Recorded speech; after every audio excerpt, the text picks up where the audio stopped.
प्रधानमंत्री नरेंद्र मोदी कूटनीति से जुड़ा एक बड़ा काम करने जा रहे हैं। 2 दिनों की यात्रा के जरिए पीएम मोदी भूटान से संबंधों को नई मजबूती तो देंगे, लेकिन उनकी इस यात्रा से सबसे ज्यादा मिर्ची चीन को लगने वाली है।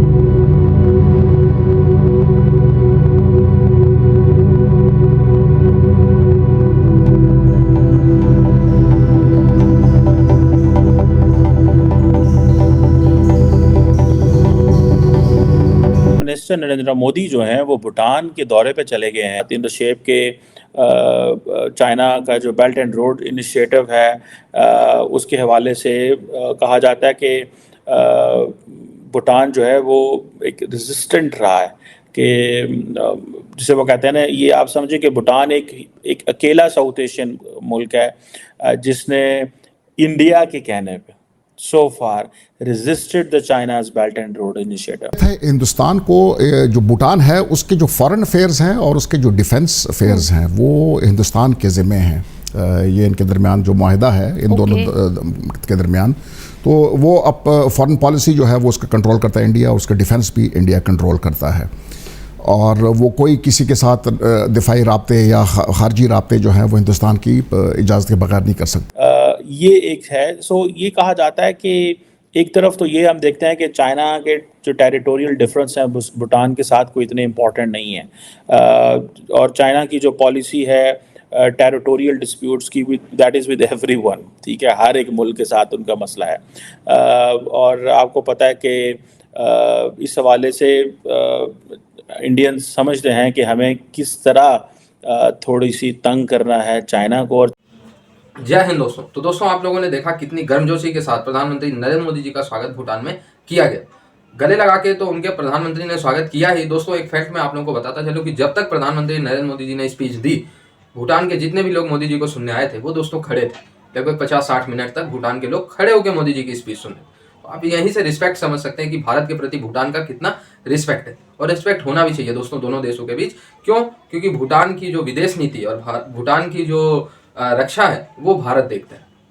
इसी से आप लोग समझ सकते हैं भूटान की विदेश नीति भारत चलाता है। भूटान में किस देश से संबंध बनाने, किस देश से नहीं, ये भारत डिसाइड करता है। और भूटान पे अगर कोई भी आक्रमण करता है, जो कि चाइना ही करता है और तो कोई औकात नहीं है कर दे, ठीक है, चाइना करता है, तो दोस्तों चाइना को भी कई बार भूटान से, जो भूटान बॉर्डर पे अवैध क्लेम चाइना करता है, भारत ने चाइनीज सैनिकों को मुंह पे मारा, ठीक है। तो भूटान की रक्षा भारत की रक्षा है। एक तरीके से ऐसी ट्रीटी हो रखी है भारत और भूटान के बीच।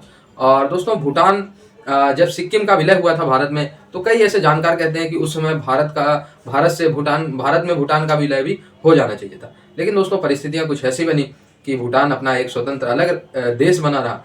और कोई बात नहीं, फिर भी भारत और भूटान के रिलेशन एक भाईचारे वाले रिलेशन है। अभी तक दोस्तों हमारे लगभग सभी हमारे पड़ोसी देशों के साथ थोड़े मोड़े विवाद हैं। नेपाल के साथ हैं, बांग्लादेश के साथ हैं, श्रीलंका के साथ हैं, चाइना के साथ है, पाकिस्तान के साथ है, ठीक है। और ऐसी भी बात नहीं है कि ऐसे भी देश नहीं है ये अपने बांग्लादेश वगैरह, पाकिस्तान वगैरह की ये भारत से मुकाबला कर पाए। इतनी बड़ी भी इनकी औकात नहीं है कि श्रीलंका वगैरह भारत से मुकाबला कर ले, लेकिन फिर भी विवाद है। लेकिन हमारा जो भूटान है भाई जैसा है, और भूटान के साथ मैंने रिसर्च करने की कोशिश की, भारत का कोई ऑफिशियल विवाद है ही नहीं भूटान के साथ। लेकिन रिमेंबर, ये याद रखिएगा कि भूटान जो है, प्राइम मिनिस्टर मोदी की वन ऑफ द रीजंस, वो कहते तो हैं नेबरहुड फर्स्ट पॉलिसी है, लेकिन इंडिया इज़ डेफिनेटली लुकिंग के चाइना जो है वो जितने भी छोटे छोटे मुल्क हैं उधर अपने पंजे गाड़ रहा है। मालदीव्स, नेपाल में ये जो कम्युनिस्ट पार्टीज़ का दोबारा अलायंस बना है, द इंडियंस डू बिलीव कि ये एक this is a Chinese game plan. So इस चीज़ को आपने ये जेहन में रखना है। तो वो समझते हैं कि ये ना हो कि भूटान भी जो है वो अगेन उसी फोल्ड में चला जाए, ठीक है जनाब। और इंडिया की जो national security and foreign policy है, क्योंकि इंडिया अगर उसे बफर स्टेट समझता है तो वो कंप्रोमाइज़ हो सकती है। सो भूटान और इंडिया जो है वो दोनों territorial sovereignty and territorial integrity का प्रेशर बर्दाश्त करते हैं from Chinese side. This is purely a Indian version and Bhutani version.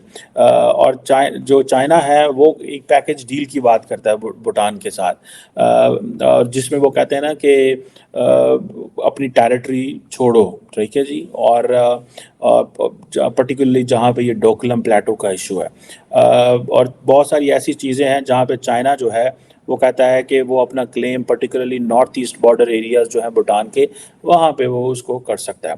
बहरहाल एनी हाउ, जिसे वो कहते हैं ना कि ढोकला में एक स्ट्रेटेजिकली सिग्निफिकेंट जगह है फॉर इंडिया, क्योंकि इसकी जो प्रॉक्सिमिटी इस तरह की है कि वो जो सिलीगुड़ी कॉरिडोर है जो कि नैरो स्ट्रिप है, जैसे जैसे मैंने पहले बताया था चिकन नेक के नाम से जाना जाता है, जो कि नॉर्थ ईस्टर्न इंडिया को स्टेट्स को कनेक्ट करता है with the rest of the country. So Chinese समझते हैं कि this could be a problem. So एक इंडिया की अंदर बहुत सारी इसके ऊपर बहस होती है कि इसको देखा जाता है एज एन हाइपोथेटिकल कॉन्फ्लिक्ट के तौर पे देखा जाता है।